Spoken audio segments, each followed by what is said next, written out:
Welcome to my Unholy DPS guide. Here we'll discuss a one-button rotation macro, as well as talents, glyphs and passives. Talents, in order by which they're attained.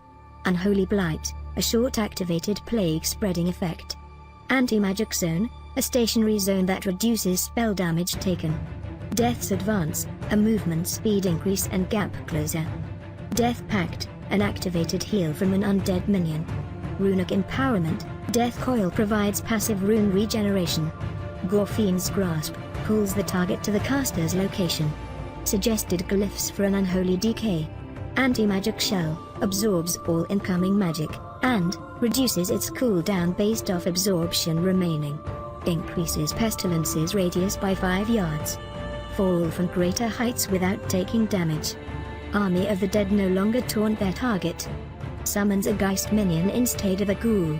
Strength is your primary stat, followed by hit and expertise. Haste will then greatly impact the effectiveness of your rune regeneration and Death Coil procs, which is your primary damage. Meta should be gemmed strength and critical strike, red, hybrid strength and haste, blue, haste and hit, prismatic and yellow sockets, gemmed haste. Enchanting should also follow these same rules, favoring haste, then strength. Passives.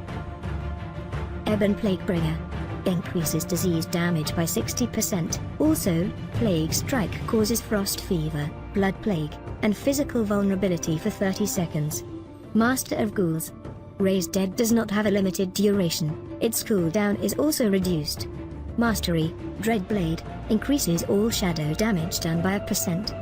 Runic Empowerment, Death Coil has a 45% chance to activate a random depleted rune.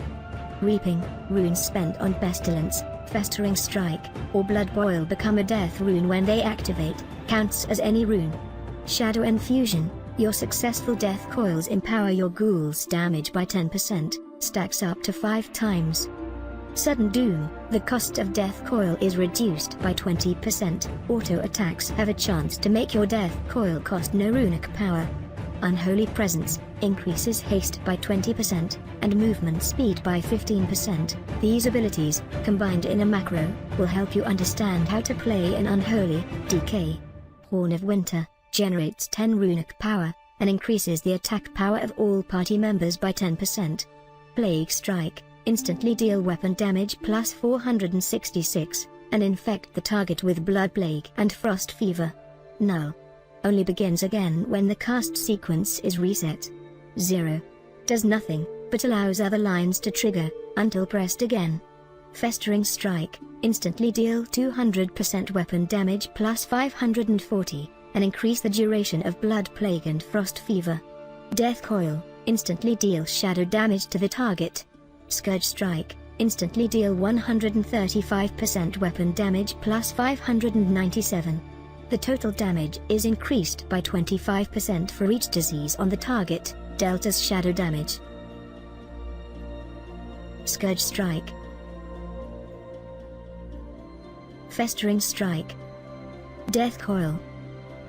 Scourge Strike. Death Coil.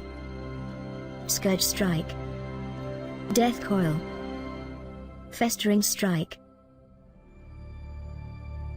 Scourge Strike. Death Coil. Dark Transformation, consume 5 charges of Shadow Infusion to transform your ghoul into a powerful monstrosity. The macro continues until you acquire a new target, or stop using the macro for the reset duration. Target damage, Unholy Decay, build 5.4.8, 1-button macro.